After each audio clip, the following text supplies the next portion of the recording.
मन यहदिहिल्लाहु फला मुदिल्ल लहु व मन युद्लिल्हु फला हादिय लहु व अशहदु अल्ला इलाहा इल्लल्लाहु वहदहु ला शरीका लहु व अशहदु अन्न मुहम्मदन अब्दुहु व रसूलुहु। या अय्युहल्लज़ीना आमनुत्तक़ुल्लाहा हक़्क़ तुक़ातिहि वला तमूतुन्ना इल्ला व अंतुम मुस्लिमून। या अय्युहन्नासुत्तक़ू रब्बकुमुल्लज़ी खलक़कुम मिन नफ्सिन वाहिदा व खलक़ मिन्हा ज़ौजहा व बस्स मिन्हुमा रिजालन कसीरन व निसाअ वत्तक़ुल्लाह अल्लज़ी तसाअलून बिही वल अर्हाम इन्नल्लाह कान अलैकुम रक़ीबा। या अय्युहल्लज़ीना आमनुत्तक़ुल्लाह वक़ूलू क़ौलन सदीदा युस्लिह लकुम अअमालकुम व यग़फिर लकुम ज़ुनूबकुम व मन युतिइल्लाह व रसूलहु फ़क़द फ़ाज़ फ़ौज़न अज़ीमा। अम्मा बादु फ़इन्न खैरल हदीस किताबुल्लाह व खैरल हदी हदी मुहम्मदिन सल्लल्लाहु अलैहि वसल्लम व शर्रल उमूरि मुहदसातुहा व कुल्ल मुहदसतिन बिदअह व कुल्ल बिदअतिन ज़लालह व कुल्ल ज़लालतिन फिन्नार। अऊज़ु बिल्लाहिस समीइल अलीम मिनश शैतानिर रजीम। बिस्मिल्लाहिर रहमानिर रहीम। रुबमा यवद्दुल्लज़ीना कफ़रू लौ कानू मुस्लिमीन ज़रहुम याकुलू व यतमत्तऊ व युल्हिहिमुल अमलु फसौफ यअलमून। रब्बि शरह ली सदरी व यस्सिर ली अमरी वहलुल उक़दतम मिन लिसानी यफ़क़हू क़ौली। सुब्हानक ला इल्म लना इल्ला मा अल्लमतना इन्नका अंतल अलीमुल हकीम। रब्बि ज़िदनी इल्मा अल्लाहुम्मा रब्बि ज़िदनी इल्मा। सबसे पहले तमाम किस्म की तारीफ़ात तौसीफ़ात किबरियाई बड़ाई बुज़ुर्गी हम्दो सना अल्लाह वहदहु ला शरीक लायक़ व सजावार है। बादहु लाखों करोड़ों अरबों खरबों बेगिनती बेहिसाब दरूदो सलाम के फ़ूल निछावर हो तमाम नबियों पर रसूलों पर बिलखुसूस व बिलउमूम अल्लाह के आखिरी नबी इमाम कायनात सैयदुल अम्बिया आमीना के लाले अब्दुल्ला के प्यारे अब्दुल मुत्तलिब के दुलारे जनाब अरबी हज़रत मुहम्मदुर रसूलुल्लाह सल्लल्लाहु अलैहि वसल्लम पर। मोहतरम सामीन किराम, आपके सामने आज जो गुफ्तगू करने का मौका मिला है ये हमारे मोहल्ले के कुछ नौजवानों की कोशिश रही है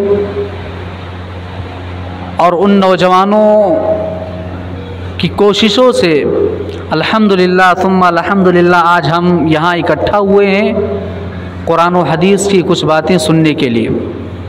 अल्लाह रब्बुल आलमीन से दुआ करते हैं कि बारी इलाहा जिन नौजवानों ने आगे बढ़ कर के इस प्रोग्राम को रचाया और बसाया है उन्हें दीन पर साबित कदम रख, आमीन। मोहतरम सामीन किराम, मैंने आपके सामने कुरान मजीद की 14वें पारे के शुरुआत की 2 आयतें तिलावत की हैं। अल्लाह रब्बुल आलमीन ने इन 2 आयतों के अंदर नबी कायनात सल्लल्लाहु अलैहि वसल्लम को मुखातब करते हुए फरमाया कि रुबमा यवद्दुल्लज़ीना कफ़रू लौ कानू मुस्लिमीन, कि ऐ नबी सल्लल्लाहु अलैहि वसल्लम जो लोग इस्लाम के अंदर दाखिल नहीं हुए हैं, जो लोग कुफ्र करते हैं, जो लोग काफिर हैं, आप उनके बारे में फ़िक्र मत करिए, परेशान मत होइए। ऐ नबी, एक दिन ऐसा आने वाला है कि ये काफिर, इस्लाम का इनकार करने वाले लोग अल्लाह के सामने खड़े होंगे और वहाँ पर ये तमन्ना करेंगे कि अय काश हम मुसलमान होते, अय काश हमारे पास इस्लाम की दौलत होती। ये अल्लाह रब्बुल आलमीन नबी कायनात सल्लल्लाहु अलैहि वसल्लम को मुखातब करते हुए बयान कर रहा है कि इन काफिरों के बारे में आप परेशान ना होइए। ऐ नबी, एक दिन ऐसा आएगा कि ये पछताएंगे और कहेंगे कि अय काश हमारे पास इस्लाम की दौलत होती। ज़रहुम याकुलू वयतमत्तउ वयुल्हिहिमुल अमल। अय नबी सल्लल्लाहु अलैहि वसल्लम, ये ज़िंदगी के अंदर 3 ही काम करते हैं, 3 काम करते हैं, इनके ज़िंदगी का कोई मकसद नहीं है। क्या करते हैं? पहला काम खाते पीते हैं, खाना पीना। दूसरा इंजॉय करना। और तीसरा जो काम करते हैं, बड़ी बड़ी प्लानिंग करते हैं। ये बड़ी बड़ी प्लानिंग करते हैं, जिंदगी के अंदर आगे क्या करना है उसकी प्लानिंग पहले से ही कर करके बैठे हुए हैं। यही बात कुरान मजीद की एक दूसरी सूरत के अंदर अल्लाह रब्बुल आलमीन ने इरशाद फरमाई सूरह मोहम्मद के अंदर, वल्लदीना कफरू यतमत्तऊन व याकुलून कमा ताकुलुल अन्आम। आए नबी सल्लल्लाहु अलैहि वसल्लम, जो लोग कुफ्र करते हैं, जो लोग काफिर हैं, उनके जिंदगी का काम यह है कि वो सिर्फ खाते पीते हैं और इंजॉय करते हैं, गुलछर्रे उड़ाते हैं, मौज मस्ती करते हैं। आगे अल्लाह रब्बुल आलमीन ने एक मिसाल बयान किया, याकुलूना कमा ताकुलुल अन्आम। आए नबी सल्लल्लाहु अलैहि वसल्लम, ये काफिर जो है ये जानवर की तरह खाते हैं, जानवर की तरह रहते हैं। गौर करिए आप, अल्लाह रब्बुल आलमीन यहाँ पर जानवरों की मिसाल दे रहा है कि जिस तरीके से जानवर तरह तरह की डिशेस खाने खाते हैं, उसी तरीके से ये काफिर ये भी अपनी ज़िंदगी के अंदर तरह तरह के खाने खाते हैं। और जिस तरीके से जानवर की ज़िंदगी का कोई मकसद नहीं है, वो इंजॉय करता है, मौज मस्ती करता है, उसी तरीके से ये काफिर भी करते। यहाँ पर एक चीज़ गौर करिएगा, ये बात अल्लाह रब्बुल आलमीन काफिरों के ताल्लुक़ से बयान कर रहा है। ये निशानियाँ जो अल्लाह बयान कर रहा है, ये काफिरों के ताल्लुक़ से। मगर ऐ लोगों, ऐ मुसलमानों, ऐ इस्लाम का दावा करने वाले लोगों, ऐ नौजवानों, अपने दिल पर हाथ रख कर के बताना, क्या ये चीज़ें जो अल्लाह ने काफिरों के बारे में बयान किया, क्या आज हमारे अंदर ये चीज़ें मौजूद नहीं है? आज नौजवानों में अक्सर नौजवान, उनकी ज़िंदगी का कोई मकसद नहीं है, बस खाओ पियो, इंजॉय करो, मौज मस्ती करो, गुलछर्रे उड़ाओ।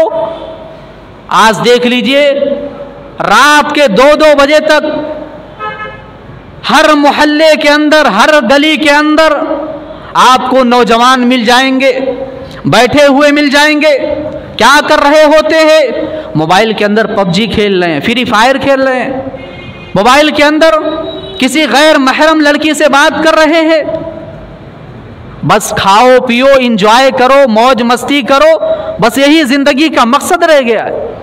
अल्लाह ने ये निशानियां काफिरों के बारे में बयान की है, मगर ये निशानियां आज मुसलमानों के अंदर मौजूद है। मेरे भाइयों, जिंदगी का मकसद है। मकसद क्या है? अल्लाह ने कुरान मजीद के अंदर बयान किया। हम ये आयत बार बार सुनते आते, वमा खलक़तुल जिन्न वल इंसा इल्ला लियअबुदून।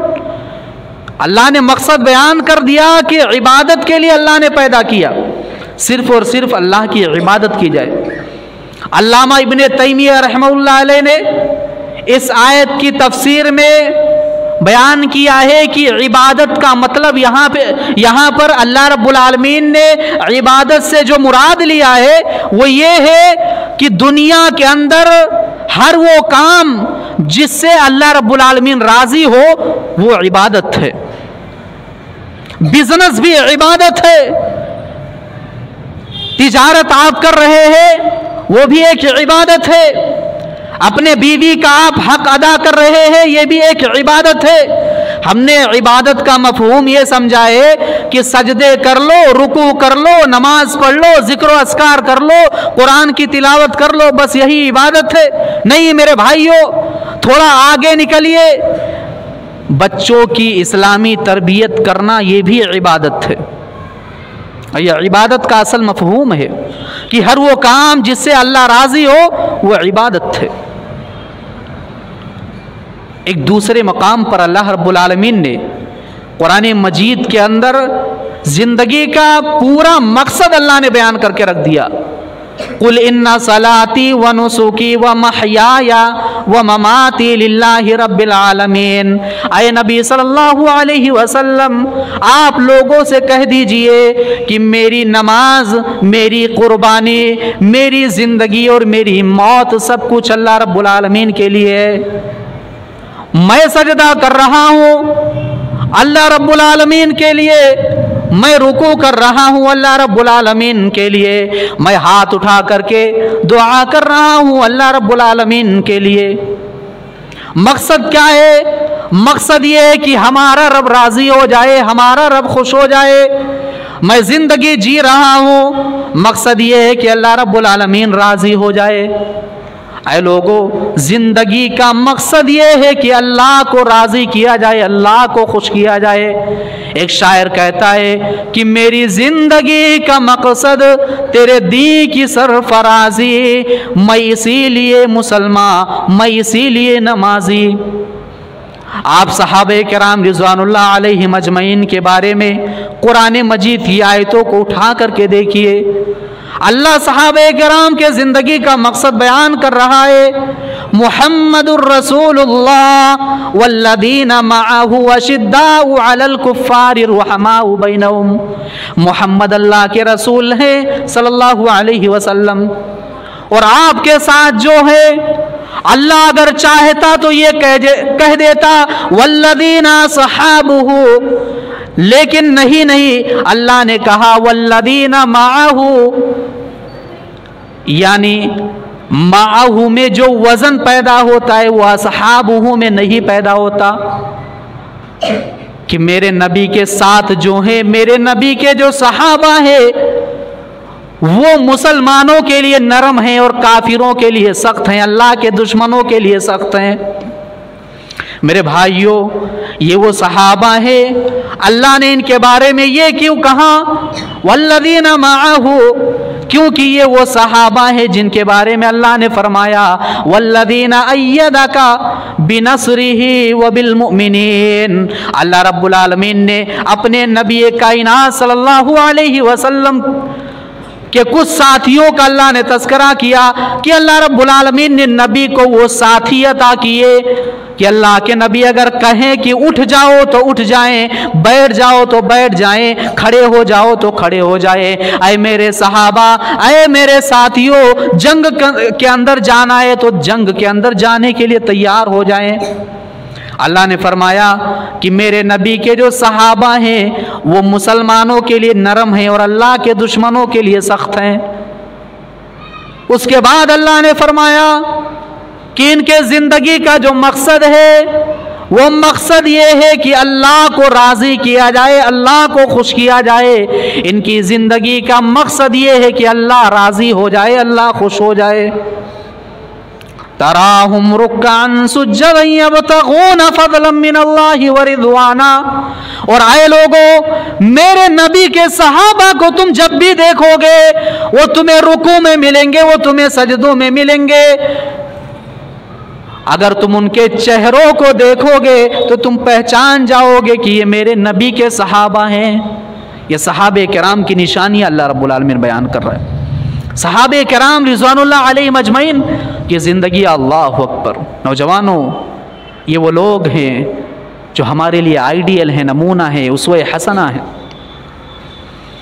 आज नौजवानों के बिगाड़ पर बात की जाती है।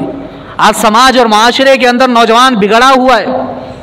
आज नौजवान दीन से दूर है, दीन से बेजारी नौजवानों के यहाँ मौजूद है। वजह क्या है, सबब क्या है? आज देखा जाए तो हमारे दरमियान दीन की कोई वैल्यू नहीं है, दीन की कोई हैसियत नहीं है। हमने दीन को मामूली समझ करके रखा हुआ है, हमने ईमान की दौलत को मामूली समझ करके रखा हुआ है। नौजवानों, ये वो दौलत है जो कायनात के अंदर सबसे बड़ी दौलत है। इस दौलत से बड़ी कोई दौलत नहीं है। अल्लाह की कसम, ये इस्लाम की दौलत, ये ईमान की दौलत हमारे लिए सबसे बड़ी होनी चाहिए। आप देखिए, दुनिया के अंदर कुछ ऐसे लोग भी हैं, आप देखते होंगे, शर्मगाह पर दूध चढ़ाते हैं। ये इनका दीन कहता है। शर्मगाह पर दूध चढ़ाते हैं ये लोग, शर्मगाह की पूजा करते हैं, जानवर की पूजा की जाती है, इबादत की जाती है। इनका दीन कहता है इन्हें। मगर अल्लाह का शुक्र अदा करिए कि आप ईमान वाले हैं, आप मुसलमान हैं, आप इस्लाम के मानने वाले हैं। इस इस्लाम की वैल्यू क्या है, ये इस्लाम कितनी बड़ी दौलत है, जानना चाहते हो? चलो चलते हैं। हज्जतुल विदा का मौका है। अल्लाह के नबी सल्लल्लाहु अलैहि वसल्लम अपने सवारी कस्बा पर सवार है, खुतबा दे रहे हैं। सहाबे किराम रिज़वानुल्लाह अलैहिम अजमईन के दरमियान लाखों का मजमा है। अल्लाह के नबी सल्लल्लाहु अलैहि वसल्लम सहाबे किराम को नसीहत कर रहे हैं। फिर अल्लाह के नबी सल्लल्लाहु अलैहि वसल्लम पर यह आयत नाजिल हुई, अल-यौमा अकमलतु लकुम दीनकुम व अतममतु अलैकुम निअमती व रज़ीतु लकुमुल इस्लाम दीना। अल्लाह रब्बुल आलमीन ने ये आयत नाजिल करके ये बतला दिया कि आए कायनात के लोगों, आए इस्लाम के मानने वालों, अल्लाह रब्बुल आलमीन ने तुम्हारे लिए इस्लाम को तमाम कर दिया, दीन को मुकम्मल कर दिया। आए लोगों, ये इस्लाम, ये ईमान इतनी बड़ी दौलत है कि अल्लाह ने क्या फरमाया कि इस इस्लाम को हमने तुम्हारे ऊपर इत्माम कर दिया, तमाम कर दिया। क्या मतलब? बहुत सारी नेमतें हमारे पास है, अल्लाह ने दी रखी हुई है, दिल का धड़कन चल रहा है, ये अल्लाह की नेमत है। मगर ये दिल का धड़कन एक दिन बंद हो जाएगा, ये नेमत तमाम नहीं है। आंखें अल्लाह रब्बुल आलमीन ने दी, नाक दिया अल्लाह रब्बुल आलमीन ने, हाथ दिया अल्लाह रब्बुल आलमीन ने, पैर, ये सारी नेमतें अल्लाह ने दी। मगर इस्लाम की जब बारी आई तो अल्लाह ने कहा कि ऐ मुसलमानों, हमने तुम्हारे लिए इस्लाम को तमाम कर दिया, परफेक्ट कर दिया। तमाम का मतलब अगर हम अपने लैंग्वेज में समझे तो क्या है? परफेक्ट कर दिया हमने इस्लाम को।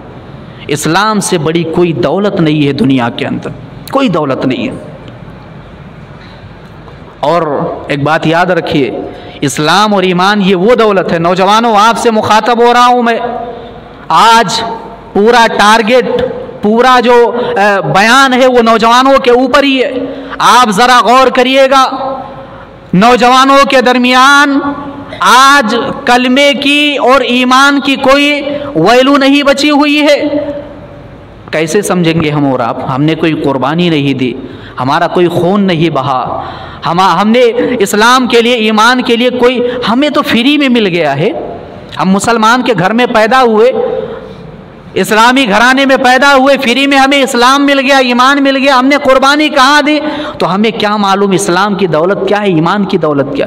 अरे ये इस्लाम इतनी बड़ी दौलत है, ये ईमान इतनी बड़ी दौलत है। अल्लाह ने कुरान मजीद के अंदर फरमाया, या अय्युहल्लज़ीना आमनुत्तकुल्लाह हक्का तुकातिही वला तमूतुन्ना इल्ला व अंतुम मुस्लिमून, कि ऐ ईमान वालों, अल्लाह से डरो जैसा कि अल्लाह रब्बुल आलमीन से डरने का हक है, और तुम्हें मौत ना आए मगर इस्लाम की हालत में, तुम ना मरो मगर इस्लाम की हालत में। मौत का फरिश्ता जब तुम्हारे सामने मौजूद हो तो तुम पूरे के पूरे ईमान वाला रहना, मुसलमान रहना। इसका मतलब यह है कि पूरी जिंदगी अगर इस्लाम पर चलते रहे और आखिरी वक्त में तुम्हारे पास इस्लाम की दौलत नहीं है तो तुम्हारी जिंदगी का कोई मकसद नहीं रहा मेरे भाइयों। आखिरी दम तक इस इस्लाम की हिफाजत करनी है। ग़ज़वे उहुद का मौका है, अल्लाह के नबी सल्लल्लाहु अलैहि वसल्लम ने सहाबे किराम रिज़वानुल्लाह अलैहिम अजमईन की एक जमात को पहाड़ पर खड़ा कर दिया, एक जगह पर खड़ा कर दिया। 50 सहाबे किराम को खड़ा कर दिया है, मेरे सहाबा यहाँ से हिलना नहीं, यहाँ से हटना नहीं। और हज़रत अब्दुल्ला इब्ने जुबैर रज़ियल्लाहु ताला अन्हो को जिम्मेदारी दे दी। एक होता है जुबैर और एक होता है जुबैर। जुबैर भी एक नाम है, जुबैर भी एक नाम है, जीम और जा से। तो इनका नाम था अब्दुल्ला इब्ने जुबैर। अल्लाह के नबी सल्लल्लाहु अलैहि वसल्लम ने खड़ा कर दिया, इस जगह से नहीं हटना। जब मुसलमानों ने देखा, सहाबे किराम ने देखा कि हम ये जंग हम जीत गए हैं, तो माले गनीमत लेने के लिए चल पड़े। गनीमा गनीमा चिल्लाते हुए चल पड़े। और मुसलमानों ने, सहाबे किराम ने जब ये देखा कि ये जंग हम जीत गए हैं, यहाँ पर खड़ा रहने का कोई मकसद नहीं है, गनीमा के चिल्लाते हुए जब आगे बढ़े, इधर खालिद बिन वलीद, अल्लाह अकबर, खालिद बिन वलीद का नाम आया है। तो यहाँ पर रुक जाता हूँ मैं। ये वो शख्स है, नौजवानों, इस शख्स पर जितना फ़ख्र किया जाए कम है। खालिद बिन वलीद इतने होशियार थे, ये कमज़ोर पॉइंट पर इनकी नज़र थी कि हाँ ये जो है ये कमज़ोर पॉइंट है, जैसे ही कुछ होगा हमला कर दिया जाएगा। ये वो शख्स है, दुनिया की तारीख़ के अंदर जब इस्लाम नहीं लाए थे तब भी, और इस्लाम लाने के बाद तब भी, ये वो नौजवान है जिसकी क़ियादत में, जिस जंग के अंदर ये कमांडर रहे हैं, वो जंग कभी हारे नहीं है।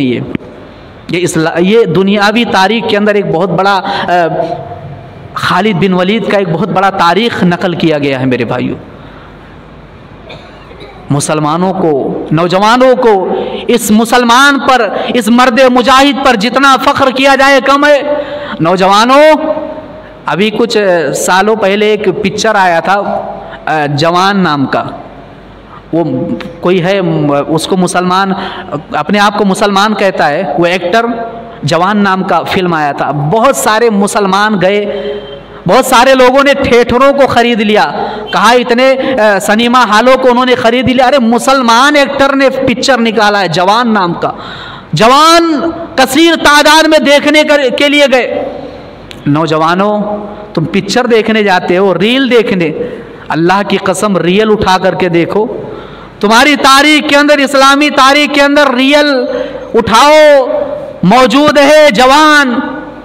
ये रील देख रहे हो जिनकी कोई हैसियत नहीं, जिनकी कोई वक़ात नहीं, इनको तुम देख रहे हो, इनके रास्ते पर चल रहे हो।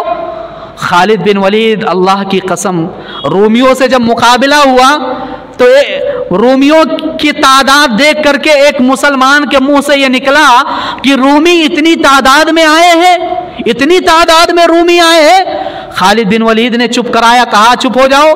कहा कि अल्लाह की कसम, अगर मेरे पाँव, मेरे घोड़े का पाँव जख्मी नहीं होता तो मैं ये कहता कि रोमियों की जो इतनी बड़ी फौज आई है, इससे डबल फौज आए, और इससे डबल फौज, इससे दुगने फौज से मैं मुकाबला करूं। ये खालिद बिन वलीद हैं। ये नजर रखे हुए थे ग़ज़वे उहद के अंदर। जैसे ही 50 सहाबे किराम को अल्लाह के नबी सल्लल्लाहु अलैहि वसल्लम ने खड़ा किया था, 40 सहाबे किराम गनीमा करते हुए भागने लगे, सिर्फ 10 सहाबे किराम बचे। खालिद बिन वलीद ने हमला किया और मुसलमानों का बहुत बड़ा नुकसान हुआ इस जंग के अंदर। पहले तो मुसलमान जंग जीत गए, बाद में ये जंग हार गए। वजह क्या थी? वजह क्या थी? सबब क्या था? अल्लाह के नबी सल्लल्लाहु अलैहि वसल्लम की एक नाफरमानी। मेरे भाइयों, जिंदगी के अंदर नबी की कितनी नाफरमानियां कर रहे हो। आज मारे नहीं जाओगे, काटे नहीं जाओगे, जानवर से भी बदतर सुलूक किया जाता है आज तुम्हारे साथ। क्यों? वजह क्या है? अरे जिन लोगों ने नबी की एक नाफरमानी की, अल्लाह ने इतनी बड़ी सजा दे दी, और उन्होंने जानबूझ करके अल्लाह के नबी की नाफरमानी नहीं की थी। उन्हें यह पता चला कि हम जंग जीत गए।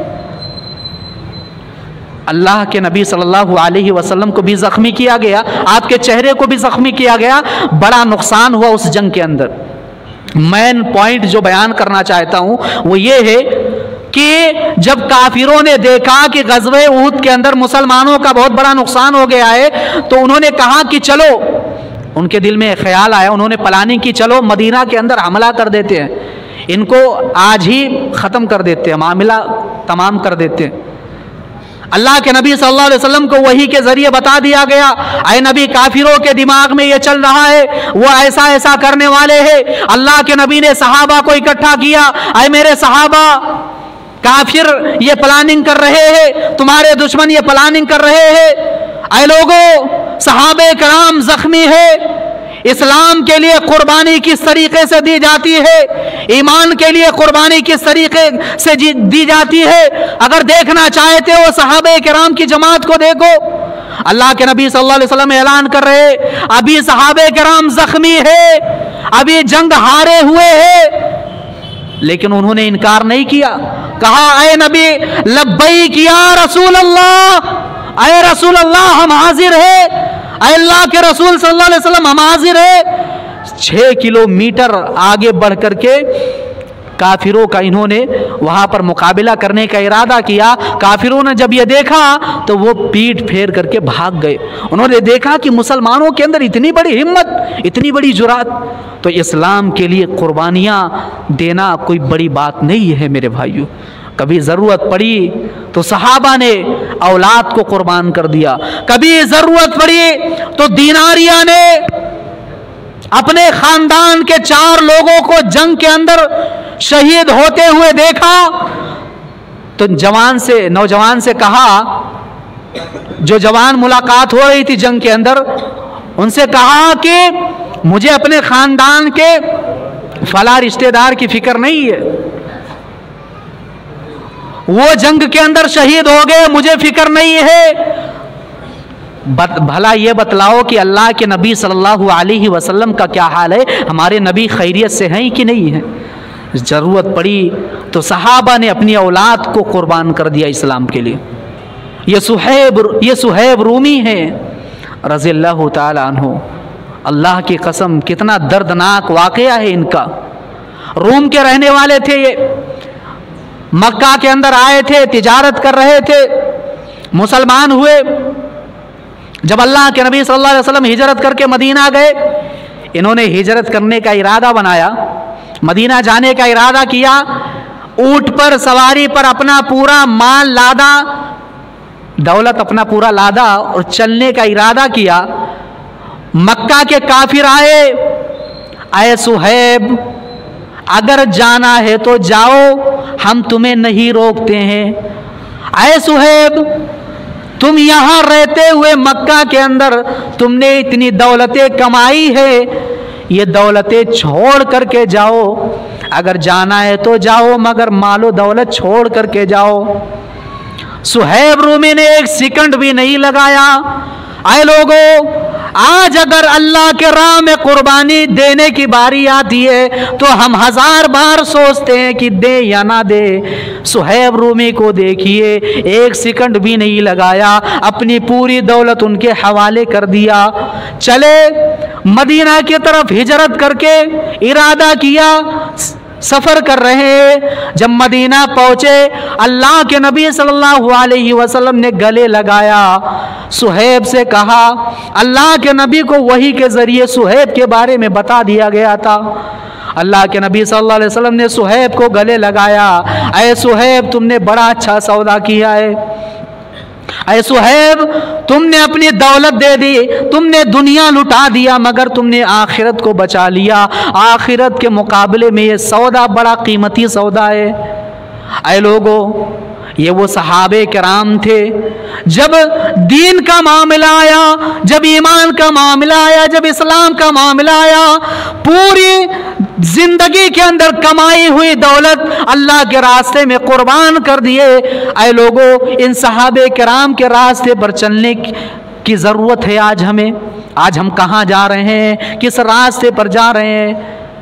आज इस्लाम को हमारी ज़रूरत है मेरे भाइयों। आज नौजवानों, इस्लाम को तुम्हारी ज़रूरत है। आज कहाँ किस रास्ते पर जा रहे हो तुम?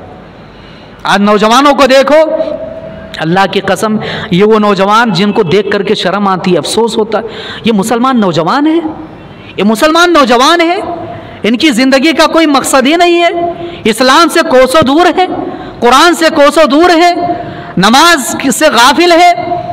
ये वो नौजवान है जो नबी कायनात सल्लल्लाहु अलैहि वसल्लम की मोहब्बत को छोड़ करके एक लड़की की मोहब्बत में, इश्क में गिरफ्तार होकर के जिंदगी गुजार रहे हैं। ये नौजवान है, देख करके अफसोस होता है, रोना आता है। ये हमारे मुस्लिम नौजवान है जो नशावर चीजों के पीछे भाग रहे हैं। अरे नौजवानों, अल्लाह की कसम, अभी भी वक्त है, सुधर जाओ, इस्लाह कर लो अपनी। एक होता है दुनिया के अंदर इम्तिहान होता है, स्कूल के अंदर पेपर में क्या सवाल आएगा बताया नहीं जाता है, और अगर बता दिया जाए कि पेपर में फला सवाल आएगा तो अक्लमंद बच्चा और इंसान वही है जो उस पेपर के सवाल का जवाब ढूंढ ले और मालूम कर ले। बता दिया गया है कि फला सवाल कल क़यामत के दिन किया जाएगा, उसकी तैयारी करो। अल्लाह के नबी सल्लल्लाहु अलैहि वसल्लम ने फरमाया कि कल क़यामत के दिन इब्ने आदम का पैर उसकी जगह से नहीं हिलेगा जब तक कि वो 5 सवालों का जवाब ना दे दे। अन उम्रिही फीमा अफना, सवाल किया जाएगा अपनी उम्र को कहाँ पर गुजारा, किस हाल में गुजारा। 2-2 बजे तक मोबाइल देखते रहे, लड़कियों से बात करते रहे, कल क़यामत के दिन अल्लाह सवाल करेगा क्या जवाब दोगे। ऐ लोगों, आज इधर नमाज हो रही है, उधर दुनिया में मगन हो, तिजारत में मगन हो, कल क़यामत के दिन सवाल किया जाएगा जिंदगी कहाँ गुजारा, वक्त कहाँ गुजारा, अल्लाह को क्या जवाब दोगे। वान शबाबिही फीमा बला, जब अल्लाह ने जिंदगी के बारे में, उम्र के बारे में सवाल कर लिया तो उम्र में तमाम मराहिल आ गए, तमाम औकात आ गए, मगर अल्लाह जवानों के बारे में अलग से सवाल करेगा। अन शबाबिही फीमा अबला, ऐ जवान बता तूने अपनी जवानी किस हालत में गुजारी। 60 साल की उम्र में पहुंचे तब नमाजी बन गए, 60 साल की उम्र में पहुंचे तब दाढ़ी रख लिए, 60 साल की उम्र में पहुंचे तो हज और उमरा भी कर लिया, 60 साल की उम्र में पहुंचे, बुढ़ापे की उम्र में पहुंचे तो अल्लाह के इबादत गुजार बंदे बन गए। 60 साल से पहले 30 साल, 35 साल, 40 साल का जो ये दौर है, जो ये वक्त है, 15-20 साल, 25 साल का जो ये जवानी का वक्त है, अल्लाह कल क़यामत के दिन सवाल करेगा मौज और मस्ती में गुजारे हो, क्या जवाब दोगे अल्लाह को। अल्लाह उम्र के बारे में सवाल कर रहा है, उसके बाद अल्लाह रब्बुल आलमीन जवानी के बारे में सवाल करेगा। ज़रूरत इस बात की है अपनी जवानी को अल्लाह की इबादत में गुजारो, दीवानी में मत गुजारो, दीवानी में। तीसरा सवाल किया जाएगा माल कहाँ से कमाया, हलाल तरीके से कि हराम तरीके से कमाया, तो कहाँ पर खर्च किया, कहाँ पर खर्च किया। मौलवी साहब आज हालात क्या है देख लो, समाज और माशरे के अंदर अपने पैसों को कहाँ पर लोग इसराफ कर रहे हैं, खर्च कर रहे हैं, हराम कामों में पैसों को लुटाया जा रहा है। जो चीज दीन जिस काम के लिए मना कर रही है वही काम आज मुसलमान कर रहा है और उसी काम में अपनी दौलत। अरे क्या फायदा लखपति और करोड़पति होने का, क्या फायदा। ये दौलत रस्म में लुटाया जाए जो शरीयत का कोई ताल्लुक ही नहीं है, इसका जो नाजायज फजूल खर्ची है, लखपति हो करोड़पति हो, रस्म में लुटाया जा रहा है, नशावर चीजें खाया जा रहा है, उन चीजों में अपना पैसा लगाया जा रहा है। लखपति और करोड़पति गनी होने का क्या फायदा है मेरे भाइयों। अपनी दौलत अल्लाह के रास्ते में लगाओ, हमारी शरीयत मना नहीं करती है। बीवी का खर्चा उठाओ, बच्चों को जायज तरीके से जायज हुदूद में रह करके खर्चा करो, अपने घर वालों पर सब कुछ करो, मगर इसराफ, फजूल खर्ची ना करो, फजूल खर्ची मत करो। तो माल कमाया तो कहाँ पर खर्च किया, उसके बाद इल्म हासिल किया तो कहाँ तक अमल किया। बयान हो रहा है, कुरान और हदीस की बातें की जा रही है, हमारे दिलो दिमाग में कुरान और हदीस की बातें डाली जा रही है, हमने सुना, अमल कहाँ तक किया। कल क़यामत के दिन सवाल किया जाएगा, कुरान की आयत तुम्हारे सामने आई, तुमने अमल कहाँ तक किया। हदीस का ये टुकड़ा तुम्हारे सामने आया, तुमने अमल कहाँ तक किया। अच्छा, बहुत सारे लोग ये कहते हैं, बहुत सारे लोग मैंने देखा है, वो ये सोचते हैं कि दीनी मजलिसों में मत जाओ, मत सुनो, इल्म हासिल मत करो, जितना हासिल करोगे उतना हिसाब देना पड़ेगा। जाहिलाना ये दिमाग जो है, ये शैतान का एक वसवसा है, ये जाहिल की सोच है। एक दीन का बुनियादी इल्म हासिल करना हर मुसलमान पर फर्ज है मेरे भाइयों, और इस तरह की मजलिसों में हाजिर होना हमारे लिए जरूरी है। हम हाजिर हो इस तरह की मजलिसों में, और जो बातें की जाए, बयान की जाए, उस पर अमल किया जाए, नहीं तो कल क़यामत के दिन सवाल किया जाएगा, इल्म हासिल किया तो कहाँ तक अमल किया, कहाँ तक अमल किया। तो हमारी जिंदगी का एक मकसद बना लो मेरे भाइयों, टारगेट बना लो। नौजवानों, एक चीज आपके सामने रखना चाहता हूं, आज कुरान की कोई आयत आती है, रसूल की कोई हदीस आती है, मगर इताअत का जज्बा हमारे अंदर नहीं है। हम इताअत और फर्मा बरदारी का जज्बा भूल चुके हैं। जरा सहाबे किराम रिज़वानुल्लाह अलैहिम अजमईन की जिंदगियों पर नजर दौड़ाओ, क्या हाल था उनका, क्या हाल था। आज नशावर चीजें हुकूमत, दुनिया की हुकूमतें बंद करना चाहती है, ये तंबाकू, ये सिगरेट, ये नशावर चीजें, मगर वो बंद नहीं कर पा रही है। बाकायदा तंबाकू और सिगरेट के पैकेट पे लिखा होता है कि ये तुम्हारे सेहत के लिए नुकसानदेह है, अगर तुम इसे खाओगे तो कैंसर होगा। दुनिया की कोई भी कंपनी अपने किसी भी सामान पर अपनी बुराई करते हुए नजर नहीं आएगी, मगर ये वाहिद कंपनी है जो अपने पैकेट पे लिखा हुआ होता है कि अगर ये खाओगे तो तुम्हें कैंसर हो जाएगा। दुनिया की हुकूमतें, कंपनियां इतनी सारी चीजें लिख करके, बाकायदा बोर्ड लगा करके नशावर चीजें, शराब नहीं बंद करवा सके, मगर कुर्बान जाओ मेरे नबी के सहाबा पर जब कुरान की ये आयत नाजिल हुई, या अय्युहल्लज़ीना आमनू इन्नमल खम्रु वल मैसिरु वल अंसाबु वल अज़लाम रिजसुम मिन अमलि शैतान। जैसे ही आयत अल्लाह के नबी सल्लल्लाहु अलैहि वसल्लम पर उतरी, सहाबे किराम के कानों में जब ये आयत पड़ती है, सहाबे किराम जब खाना खाते थे तो दस्तरखान पर शराब रखा हुआ होता था, शराब की बोतलें रखी हुई होती थी। कुछ लोग शराब का बिजनेस किया करते थे, लेकिन जैसे ही ये आयत नाजिल हुई, तमाम लोगों ने अपने अपने बोतलों को मदीना की गलियों में फेंक दिया। हजरत अनस रज़ियल्लाहु ताला अन्हु बयान करते हैं कि हम लोग खाना खा रहे थे, हमारे साथ हमारे सौतेले बाप हजरत तलहा इब्ने उबैदुल्लाह रज़ियल्लाहु ताला अन्हु भी मौजूद थे। जैसे ही आयत हम तक पहुंची, हजरत अनस बयान करते हैं कि तलहा इब्ने उबैदुल्लाह मेरे सौतेले बाप ने कहा कि बेटा आए अनस जाओ, शराब के इस बोतल को, बर्तन को गली में फेंक करके, नाले में फेंक करके आ जाओ।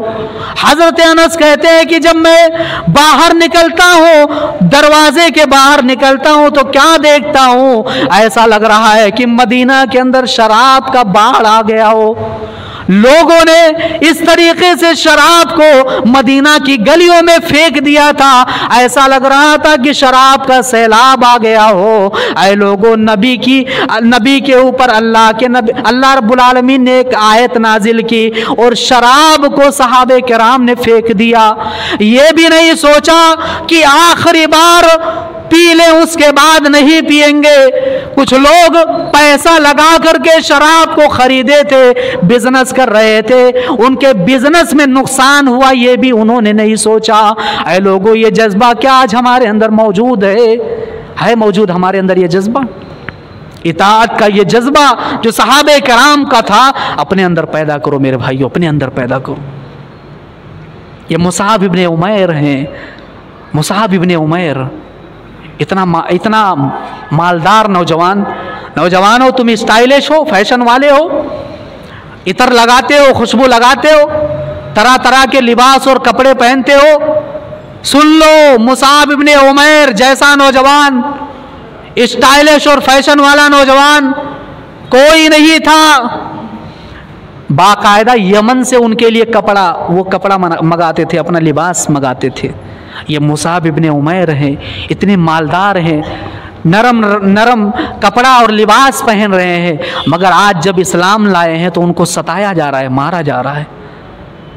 मगर इस्लाम को छोड़ने के लिए तैयार नहीं, ईमान को छोड़ने के लिए तैयार नहीं। ये मुसाब इब्ने उमैर है, एक लिबास पहनते थे जिंदगी के अंदर, उस लिबास को कभी हाथ नहीं लगाते थे। इस्लाम लाने से पहले खुशबू इस तरीके से लगाया करते थे, अगर गुजर जाया करते थे तो पता चल जाता था यहां से मुसाब गया हुआ। कोई सामान गिर जाता था उसको झुककर उठाते नहीं थे। नौजवानों, मुसाब इब्ने उमैर की जिंदगी को पढ़ना और अपने जिंदगी के अंदर उनकी जिंदगी को आइडियल बनाने की कोशिश करना। हजरत मुसाब इब्ने उमैर को नमाज पढ़ने के लिए रोका जा रहा है। आज अगर हम नमाज पढ़ने के लिए मस्जिद के अंदर आए, कोई माई का लाल है जो आज रोक करके दिखाए, कोई हमें मना करे, लेकिन ऐ लोगों, हम जानबूझकर नमाज को छोड़ रहे हैं, तर्क कर रहे हैं। ये मुसाब इब्ने उमैर हैं, इस्लाम लाए हैं, छुप छुप कर नमाज पढ़ रहे हैं, घर वाले मना कर रहे हैं, घर वाले सता रहे। घर वालों को अगर पता चल जाता था तो मुसाब पर जुल्म किया करते थे। एक बार घर वालों ने मुसाब इब्ने उमैर को घर के अंदर बांध दिया, कैद कर दिया। किसी के जरिए पता चला कि कुछ सहाबे कराम है जो हबशा की तरफ हिजरत करके जा रहे हैं। मुसाब इब्ने उमैर चुप करके निकले, छुप कर करके घर से जब निकले तो उनके साथ हबशा चले गए। जब कुछ दिनों के बाद हबशा से रिटर्न आए, वापस आए, तो अल्लाह के नबी सल्लल्लाहु अलैहि वसल्लम के पास एक वफ्द आया, एक जमात आई। उन लोगों ने एक साथ इस्लाम को कबूल किया और कहा, अय अल्लाह के नबी, हमारे साथ एक मुअल्लिम को भेज दीजिए, एक ऐसे शख्स को भेज दीजिए जो हमें कुरान की तालीम दे, जो हमें इस्लाम की तालीम दे। अल्लाह के नबी सल्लल्लाहु अलैहि वसल्लम ने मुसाब इब्ने उमैर को चुना। आए मुसाब, जाओ, तुम्हारा ये मिशन है, तुम इस्लाम की दावत व तबलीग करो। मुसाब को मुबल्लिग बना दिया गया, दावत देने वाला बना दिया गया। मुसाब मदीना के अंदर पहुंचे। 1 साल के अंदर मुसाब की मेहनत से मदीना के अंदर 60 लोग इस्लाम लाए, 60 लोग इस्लाम कबूल करे। शर्म करो नौजवानों, शर्म करो। आज तुम सही मानों में इस्लाम पर नहीं चलते हो तो दूसरों को इस्लाम पर कहां तक चलाओगे? इस्लाम की दावत कहां तक दोगे? और 2 सालों के अंदर मदीना के अंदर कोई ऐसा नहीं था जो अल्लाह के नबी का कलिमा पढ़ने वाला ना हो। ये मुसाब की मेहनत थी। ग़ज़वे उहुद के अंदर शहीद कर दिए गए। खब्बाब बिन अर्त रज़ियल्लाहु ताला अन्हु बयान करते हैं कि ग़ज़वे उहुद के अंदर सहाबे कराम के लाशों को इकट्ठा किया जा रहा था। एक तरफ मुसाब की लाश पड़ी हुई थी, हज़रत मुसाब इब्ने उमैर की लाश पड़ी हुई थी। अल्लाह के नबी ने इनको जंग के अंदर झंडा, इस्लाम का झंडा दे करके, आलम दे करके कहा था कि मुसाब ये तुम्हारे जिम्मे है। एक हाथ काट दिया गया, दूसरे हाथ से उस आलम को लहरा रहे हैं। मेरे इस्लाम का झंडा नीचे नहीं होना चाहिए। दूसरा हाथ भी मुसाब का काट दिया गया, मगर सीने से लगा करके उस झंडे को रखे हुए हैं। मेरा झंडा जमीन पर नहीं गिरना चाहिए। जंग के अंदर शहीद कर दिए गए, उनकी लाश पड़ी हुई है मैदान के अंदर। ये कौन है? ये वही मुसाब इब्ने उमैर है जो एक लिबास पहनता था, जिंदगी के अंदर उस लिबास को कभी हाथ नहीं लगाता था। आज जंग के अंदर शहीद कर दिया गया है, उसकी लाश पड़ी हुई है। उसकी मालियत में सिर्फ एक चादर बची हुई है, सिर्फ एक चादर, और उस चादर की हालत ये है कि सर के पास लाया जाता था पैर नंगे हो जाते थे, और पैरों के पास लाया जाता सर नंगा हो जाया करता था। ये उस चादर की हालत थी। अल्लाह के नबी सल्लल्लाहु अलैहि वसल्लम ने कहा कि सर को ढाक दो और पैरों को घास से ढाक कर को ऐसे ही मुसाब को दफन कर दो। ये मुसाब की ज़िंदगी है मेरे भाइयों। नौजवानों, आइडियल और नमूना हासिल करो, इनकी ज़िंदगियों को अपनी ज़िंदगियों के अंदर लाने की कोशिश करो। हमारे ज़िंदगी का एक मकसद होना चाहिए। इतनी बड़ी जमात है आकोट के अंदर, इतनी तादाद में हम और आप हैं, मगर क्या काम हो रहा है हमारे यहाँ? अगर देखा जाए तो कोई ख़ास मिशन हमारे यहाँ मौजूद नहीं है। बड़े अफसोस की बात है। कोई ऐसी जमात है जो बाहर निकल करके बेनमाजियों को नमाज की तरफ लाए? है कोई ऐसी जमात? है आकोट के अंदर कोई ऐसे लोग जो नमाज के बाद या कोई ऐसा वक्त हो जो निकल करके जाए और देखें कि फला मुसलमान है, नमाज के लिए नहीं आया है, उसको नमाज की तरफ बुलाए? है ऐसे लोग जो गैर मुस्लिमों की तरफ, जो इस्लाम को ना मानने वालों की तरफ जाए और उनको इस्लाम के बारे में बताएं, कुरान के बारे में बताएं? ऐसी कोई जमात है यहाँ? क्या हमारी जिम्मेदारी नहीं है? क्या हम सिर्फ, हमारी जिंदगी का यही मकसद है कि नमाज पढ़ लो, रोजे रख लो, अल्लाह अल्लाह कर लो, मस्जिद के अंदर आकर के सजदा कर लो, बस यही इस्लाम है? इससे आगे बढ़ो मेरे भाइयों, इससे आगे बढ़ो। तुम्हारा पड़ोसी बेनमाजी है, उसे नमाज पढ़ने की तलकीन करो। तुम्हारे घर में कौन नमाज नहीं पढ़ रहा है, उसे नमाज की तरफ बुलाओ। तुम्हारे घर में कौन है बद्दीन है, उसे दीन की तरफ बुलाओ। नौजवानों, तुम्हारा एक मिशन होना चाहिए। और आज इस मजलिस के अंदर एक पैगाम देना चाहता हूँ। आज से ये अहद करके उठो, मेरे पास आओ, शेख के पास आओ और मिलो, और मिल करके एक जमात बनाओ। नौजवानों की एक जमात, लोगों की एक जमात हो इस मोहल्ले के अंदर, उस मोहल्ले के अंदर, और हर मोहल्ले के अंदर ऐसी जमात बनाओ जो लोगों को इस्लाह की तरफ लाए, जो लोगों को समझाए, जो दीन की तबलीग और दीन की तालीम गैर मुस्लिमों की तरफ भी पहुँचाए। ऐसी जमात बननी चाहिए इंशाअल्लाह ताला, और हम बनाएंगे इंशाअल्लाह ताला, बनाएंगे इंशाअल्लाह, और ऐसी जमात में इंशाअल्लाह हम शरीक होंगे। नौजवानों, ये दुनियादारी के पीछे मत पड़ो। अल्लाह की कसम, ये दुनिया, बल तुसिरूनल हयात दुनिया, क्या है ये दुनिया? कुछ भी नहीं है। इस दुनिया के पीछे भाग रहे हो। वल ये आखिरत की ज़िंदगी है जो बका है, जो हमेशा के लिए है। आखिरत के लिए लड़ो, आखिरत के लिए ज़िंदगी गुजारो, आखिरत के लिए गुजारो। आज यहाँ से उठो तो ये अहद करके उठो कि जो नौजवान नशावर चीज़ों का इस्तेमाल करते हैं, सिगरेट और तंबाकू और इन सारी चीज़ों को जो खाते हैं, वह इंशाअल्लाह ताला आज से नहीं खाएंगे। ये अहद करके उठो। हमारी शरीयत एक आयत पर शराब को बंद कर दिया गया। बताओ, ये सहाबे किराम थे। आज हमारे सामने कितनी बातें बयान की जाती हैं, हम क्यों नहीं अमल करते हैं मेरे भाइयों? और दूसरी बात, आज बड़ी जिम्मेदारी के साथ कह रहा हूँ और आखिरी बात बयान करके अपनी बात को ख़त्म करता हूँ। हमारी शरीयत ने नौजवानों को ख़ास तौर से इस्लामी तालीमात दी हैं। नौजवानों की जमात को एक बहुत बड़ा अलमिया ये है। बहुत सारे नौजवान आए हमारे सामने और हमारे पास आकर के शिकायत करने लगे। मेरे भाइयों, समाज और माशरे के अंदर हमारी शरीयत ने अगर हलाल खाने के लिए कहा है और हराम से रोका है, मिसाल के तौर पर कहा गया कि जुआ मत खेलो, सूद मत खाओ, इन सारी चीज़ों से हमारी शरीयत ने मना किया, मगर कहा कि बिजनेस करो, तिजारत करो। और अगर 100 रुपये का माल है और तुम्हें 1000 रुपये प्रॉफिट मिल रहा है, तो हमारी शरीयत इस मामले में मना नहीं कर रही है, तिजारत करो मेरे भाई। हलाल चीज़ की तरफ हमारी शरीयत बुला रही है। एक तरफ ज़िना का रास्ता है, एक तरफ गैर महरम लड़कियों से बात करने का मामला है, दूसरी तरफ हमारी शरीयत कह रही है कि क्यों ज़िना के पीछे भाग रहे हो, गुनाह का काम है, फहिश काम है, ज़िना के पीछे क्यों भाग रहे हो? गैर महरम लड़की से क्यों इश्क लड़ा रहे हो, मोहब्बत कर रहे हो? आओ आगे बढ़ो, शादी करो, निकाह करो। शादी के बाद हर किस्म की मोहब्बत जायज़ है। लोग कहते हैं लव मैरिज, लव मैरिज है ही नहीं, लव मैरिज है ही नहीं। शादी से पहले जो भी मोहब्बत है वो मोहब्बत नहीं, हवस है। हवस है, वो हवस है, मोहब्बत नहीं है। मोहब्बत शादी के बाद होती है मेरे भाइयों। या माशर शबाब मन इस्तता मिनकुमुल बाअत फलियतज़व्वज, नबी ने फरमाया ऐ नौजवानों की जमात, जब तुम्हारी शादी की उम्र हो जाए तो तुम शादी कर लो। अगर तुम्हारे पास इस्तिताअत है तो फ़इन्नहु अग़ज़्ज़ु लिलबसर, शादी का फ़ायदा बतलाया जा रहा है, तुम्हारी निगाहें झुक जाएंगी। व अहसनु लिलफ़र्ज, और तुम्हारे शर्मगाह की हिफाजत होगी।